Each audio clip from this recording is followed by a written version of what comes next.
Mahal ko mga kaibigan, October 7 na po ngayon at ito po ang nahuli ko ngayong umaga. Ayan, malaking lapula, brown grouper din po ito.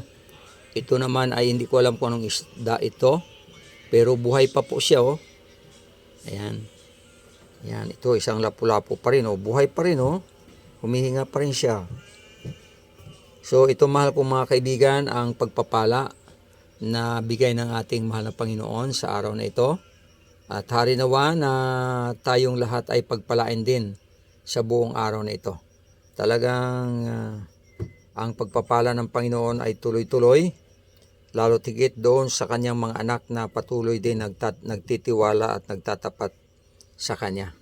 Kaya huwag tayo makalimot mga kaibigan, patuloy tayo na manampalataya na ang Diyos ay buhay, at ang Diyos na pinaglilingkuran natin ay hindi tulad sa mga ribulto, hindi makapagsalita, hindi makakita at hindi makarinig at walang pakiramdam.